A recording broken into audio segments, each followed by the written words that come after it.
All right, our next speaker is Madison Gonzalez. Is going to be coming up in just a second. She is an Indiana-based empowerment poet and author. Her first book came out just a couple months ago in August. A lot of you guys saw this in the community. This was Dear Mirror, a wonderful poetry book that just came out. She worked really hard to be here for you guys, to be able to speak for you guys. So let's give her a warm round of applause. This is Miss Madison Gonzalez.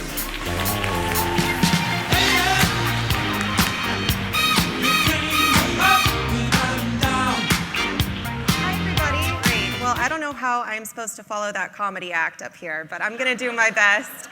So as Sean said, my name is Madison, and I'm an Indiana-based empowerment poet. And I would like to share my most embarrassing story with you. I don't waste any time getting to know people.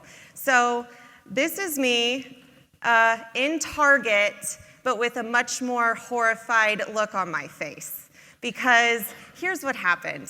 I am, at the beginning of the summer this year, I'm in need of a new cooler.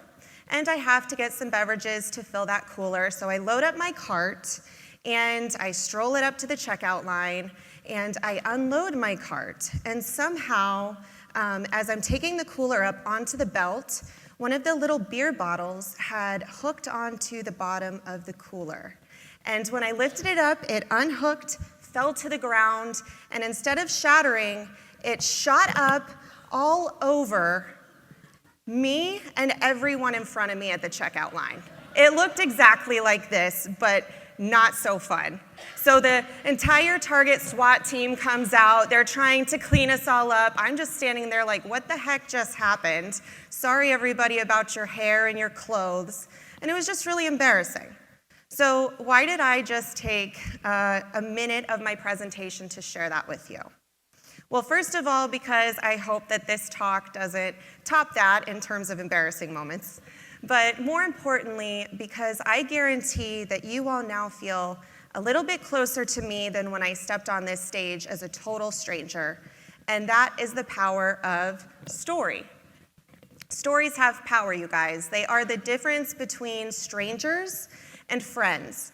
And I'm going to try and empower you today to share your own personal stories and why I think it's so important. So a little more about me. I'm a wife. I married my high school sweetheart, and those are our two beautiful babies. They're a little bit older now. But I am an author. More specifically, I'm a poet. I'm a speaker, and I'm the community involvement and events manager at a nonprofit in Indianapolis called Morning Light. And our mission there is to serve the terminally ill homeless. So these are people who have 6 months or less to live, and in those days they have no one to care for them and nowhere to go. And so we operate a 12-bedroom home for them where they can have 24-hour care, home-cooked meals. It's all free to them, and most importantly, they have dignity. So I mentioned that I am the community involvement and events manager there, which basically means it's my job to get the community to care about what we're doing. And just this past Tuesday, I was actually in Chicago for a conference, and I received the Storyteller of the Year award for my work with Morning Light. Well, thank you. Thank you. So I didn't receive that award because I'm anything super special. And I don't say that in a self-deprecating way. My book, Dear Mirror, is actually all about self-love and empowerment. But I say that because I strongly believe that everyone can be an amazing storyteller. So we'll get to that in a second. I wanted to share some of the faces of the people that I was able to give a voice to. These are people who have lost their homes, lost their families or their support system for one reason or another. And they lost their health, but they still had their story. Because nobody can ever take your story from you. So when I first started at Morning Light about 2 years ago, it became very clear to me that if I didn't collect and share the stories with the public, then these people would disappear. Because our legacy lasts longer than we do. And so once I started collecting and interviewing and profiling these people and informing the public about them, our donations came pouring in. I'm talking doubled. And why is that? Well, that's because as human beings, we are scientifically hardwired to connect to story. So when I was able to connect the public to these people through the power of story, then they started to care and they wanted to help. And not only did it benefit our bottom line at Morning Light, but it benefited our residents psychologically. And this is actually explained in an article published by Psychology Today titled Resilience and the 4 Benefits of Telling Your Story. And it really breaks it down for why storytelling benefited the residents and can benefit you in your own lives. So I'd love to share those with you. Reason number 1, realizing that your story can help someone else. Reason number 2, it helps you find your own voice, make sense of your life's events. Reason number 3, reaffirms your values. And reason number 4, finding peace and hope. And this is exactly what happened to the residents. And I've actually seen it happen in my own life. So when I first decided to publicly share my poetry, my first poem that I posted on social media was actually about my battle with postpartum depression. I had severe postpartum after my son was born, and as a poet, I wanted to write about it. And then I decided maybe someone else can relate, so I decided to share. Now, when I hit post, I didn't know if anybody would read my poem. I didn't know if anybody would really care. But what happened next changed my life, because the outpouring of thank you for shedding light on this subject, I had this too. It really encouraged me to continue to share my work. So I posted a second poem and a third poem. And within a matter of weeks, I was actually contacted by the biggest newspaper in Indianapolis, the Indy Star, asking to profile me as an up-and-coming poet. And I think that the reason for this is because they recognize that maybe my story could help somebody else. And now, a couple months and a book later, I'm on this stage encouraging you all to do the very same thing. So I'm in a room full of authors. It's not lost on me that you guys probably already share my passion for storytelling. But let's talk about the science for a second. So we actually know that when someone is telling a story, and when someone is listening to a story, that their brain is producing oxytocin, which is the bonding hormone. It's actually the same hormone that floods a woman's body when she gives birth. So it's very powerful. Think about what a stronger bond with others would do for you personally and professionally, and how you can achieve that through storytelling. So first of all, of course, a stronger bond is going to increase the relationship quality. And number 2, as we talked about in the article, storytelling helps us reaffirm our values, which is going to help us find an increase in purpose. And if you add 1 + 2, from a business standpoint, increased relationships, increased purpose, it's going to increase your sales, or in Morning Light's case, it increased their donations. Okay, Madison, that's great. We get it. Storytelling's important. How do we tell a good story? What helped me get Storyteller of the Year? Well, if you're taking notes, please write this down because I think this is very important. You have to find the common denominator. Don't freak out. I'm not talking about math. I'm talking about the definition of common denominator, which is a feature shared by all members of the group. So in other words, you have to connect the story or the person that the story is about to the listener. You have to find that common ground and you have to make it relatable. Because once you make it relatable, then they care. So for example, our donors at Morning Light probably didn't assume they had a whole lot of common ground or much in common with our residents until through storytelling, they found out, oh, I had a similar situation with my family, or we share the same love of music, or we share similar hobbies. And once you tie those two things together between the listener and the storyteller, then you start to create this relationship. And that relationship is so important. So I want you guys to practice this because you might be wondering, well, how do I find the common denominator? I'm going to give you guys 15 seconds to turn to a neighbor and quickly find one common denominator with the person sitting next to you. I'm confident you will.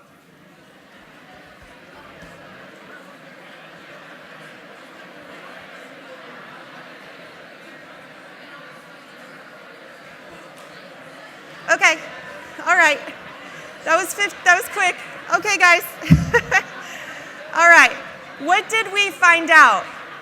Did we find out that you have a common food or a common show? Hey, guys, your time's up. You should have found one by now. Hello? Hello? Okay. That was a bad idea because you guys clearly have a lot of common denominators.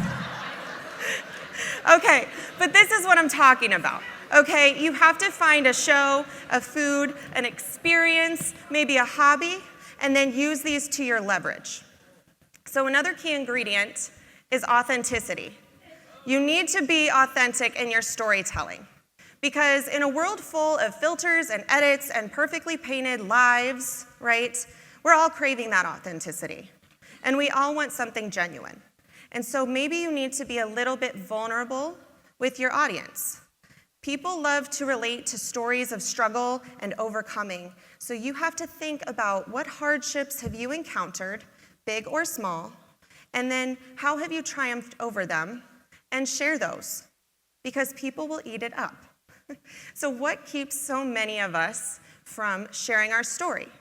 Well, the panel actually touched on it, imposter syndrome, right?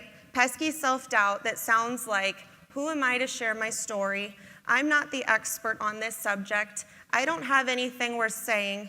Why should I even bother? And I'm here to tell you that you should bother because nobody can tell a story quite like you can.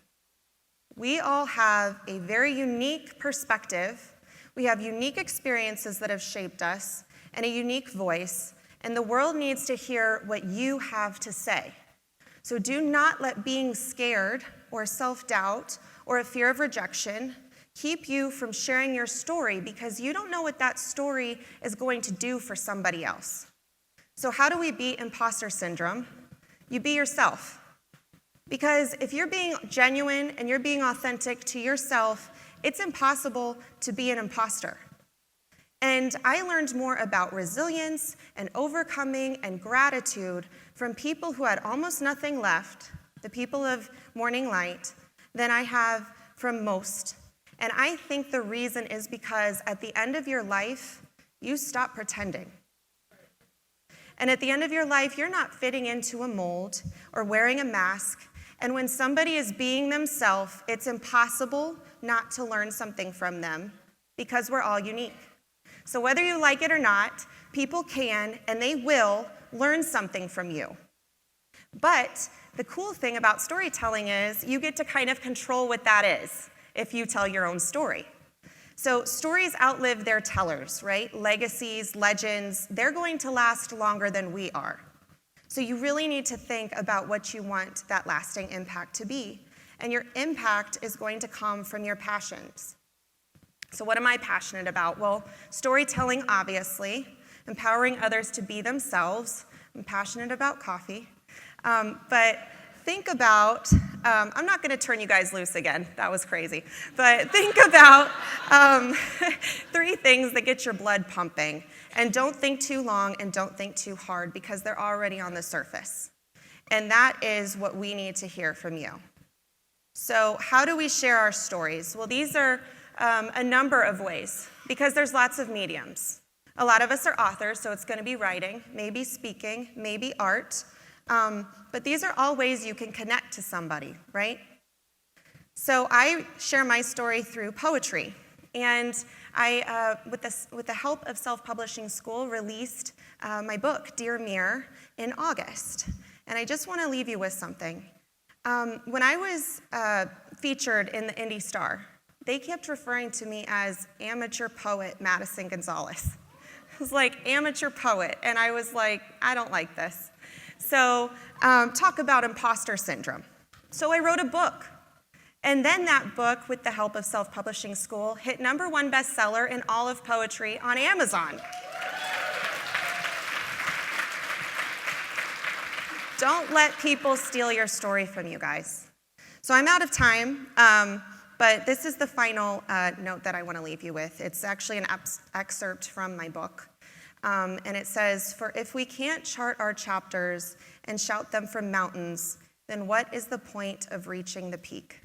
Trust me when I tell you the answers to the questions, who are you and why, are worth the climb."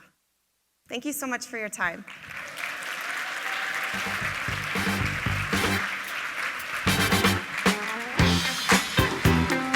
Do we have some time? Yeah, so we have just a couple minutes. We're going to take a break, but I do want to give the chance to get a couple questions from Madison, because just like you, her book just came out. I remember announcing this on the live group coaching just a few weeks ago.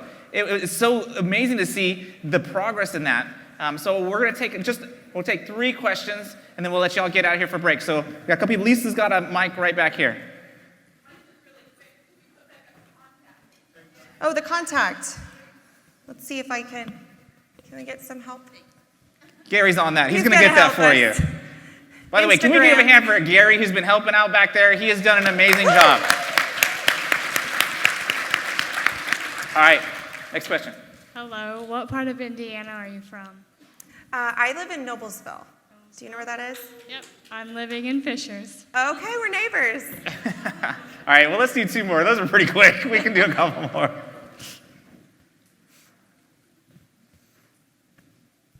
Congratulations on your success. Thank you. How did you so quickly have it just announced a few weeks ago you were #1 on Amazon? Did you use some of the techniques we've talked about here, or did you use other techniques to be able to get the word out so quickly? So while I was writing my book, I was also building up my socials. So Instagram is really a main platform that I've used and gained some pretty good momentum quickly. And if you want to talk about it, I've learned how to kind of cultivate that. And that was really helpful too. Great question. All right, we'll take one more question. Anybody? We've got one in the back from Elena, whose book just launched recently as well. Oh, I'm sorry. Did she have a question? Elena? Oh, we can do both then. Which way am I going? Just right here. How did you feel when you became #1 bestseller in poetry? Like $1 million. It was the best. All right. I believe, do we have, that was it? One from Michael Prywis, and then we're going to finish. Those of you guys you've seen Michael Prywis in the community. This is him right here. He's an extremely helpful guy. Last question from Michael Prywis. I was just wondering, how can we donate? Because you're an incredible ambassador for your organization, and you've just demonstrated how profoundly important storytelling is. I think at the very least we should be able to give back because of what you've given to us. I love that so much. So the organization is called Morning Light, Inc. Morning Light Incorporated. It's in Indianapolis. And if you just Google it, it'll come up. Thank you. All right. Thank you again. We're going to let you step out. If you have questions for Ashley, you can ask. We're going to have a break.